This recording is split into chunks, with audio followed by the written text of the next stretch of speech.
If you like steak, if you like any sort of roasted meat, there's always a condiment that you've got to have with it. Peppercorn sauce is one of my favorites, and we're gonna make it today. The heat from the pepper, the roundness from the shallot, and that stunning back note of cognac. Proper peppercorn sauce. Let's get it.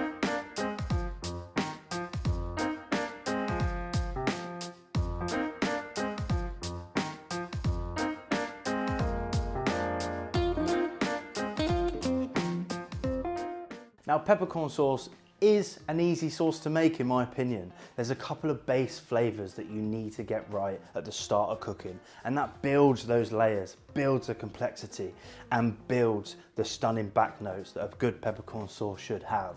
It starts with shallots. I'm using banana shallot. For me, they're the easiest to work with. You take the top off, the bottom off, in half, and we skin it. Now, you might find when you're skinning your shallots, there's this like almost leathery half skin, half shallot piece just on the outside layer. Take that off completely. People like to keep the skins and the roots for the stock. In my personal opinion, if you put rubbish in your stock, it's gonna taste like garbage. Always put premium peeled vegetables into your stock for a premium product. Skins and roots, compost or the bin. If you're an avid watcher of this channel, you will know that at this stage, we're doing the mise en place, the preparation before cooking. So when the heat is turned on, we haven't got to mess around chopping and taking our attention away from the main event. If you're not an avid watcher of this channel, then like, subscribe. We're a growing community and we're trying to share the knowledge as far as it can go. My shallots are peeled, down onto the board with the root away from the knife. We're just gonna create little strips, and those little strips are all made keeping the root intact. So you end up with a sliced shallot that doesn't fall apart when you dice it. And then you engage your knife and start to dice. Just rocking through, turning those batons into a lovely fine dice. Now, onions and garlic go together like brother and sister. They're two peas in a pod. If you have one, in most recipes, you've got to have the other. It deepens the flavor, creates that sweetness, and gives an amazing aromat to the dish. Grate some garlic straight on top. If you're doing a big batch of this, you can work into a bowl. I don't want to get my bowl dirty. I just want to use one board, one pan to make this sauce. Once your shallots are chopped and your garlic is ready to rock, then we can start looking at the peppercorns. I've got black peppercorns and pink peppercorns for mine. You can get the brined green peppercorns and add those in as well. Now, they've got a great appearance and they do have a good flavor, but they're not my favorite. I'm gonna go black peppercorns and pink peppercorns straight into a mortar and pestle. Now, like all great cooking, this is a labor of love. So get your arm in there, a little bit of elbow grease, and crush those peppercorns down. And once you're all crushed down, the smell will be filling the room. Beautiful flecks of pink and black. It's good.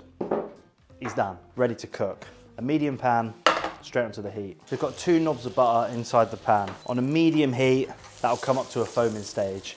When it's foaming, it's starting to brown slightly, you go in with your shallot. Now at this stage, you instantly smell why you put onions and garlic together. It's just an amazing round flavor. So on a medium-high heat, you're sauteing and caramelizing, building the base flavor. This stage, you want a little pinch of salt. Now, once I've taken some rawness off of the garlic and the onion, what I want to do is add the peppercorns early into the cooking, so the heat can wake up those corns, release the oils, release the aromas, and really build a depth of pepper. And some people don't even think of pepper as a flavor. They think of it as a seasoning, but black pepper has a wonderful fruitiness. It's got an amazing aroma, and it can hold its own in a sauce like this. You may see it in some fancy restaurants, or if you've watched a couple of episodes of Hell's Kitchen, you know what's next, the flambé.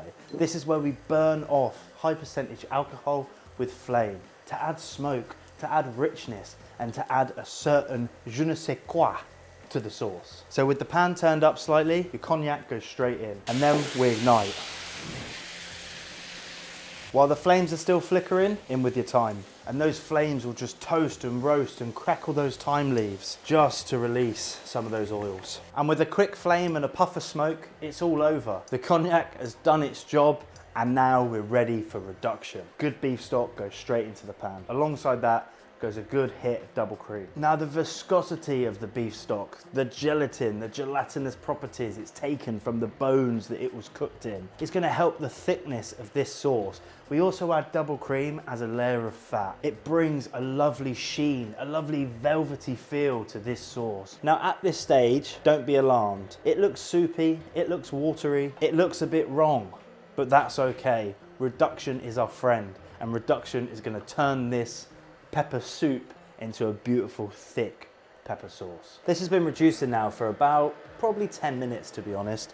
It takes a while. Make sure you don't do it too fast. The bottom might scorch and it might overflow. You want a happy rolling reduce, and you end up with this thick, homogeneous, beautifully golden peppercorn sauce. You can smell it filling the room. It looks good, it's shiny, it's got great viscosity from the cream and from the reduction of the stock. At this point, you do want to give it a little bit of a stir. Make sure the bits around the outside that are evaporating a little bit fast and mix back into the sauce, and you create a stunning finished product. Now this can go with steak, this can go with chicken, this can even go with meaty fish, roasted monkfish, roasted turbot. A peppercorn sauce will accompany any hearty bolstered food. But personally, I enjoy mine with a ribeye steak. And what you'll see as you're reducing it is there are little streaks coming at the top of the sauce. This is indicating that the moisture level inside that emulsification is reducing. And that is what we call, in the chefing game, a dry emulsion. It needs moisture. Now, if you get it to the stage where it's just starting to show the streaks on top, turn it off, give it a good stir,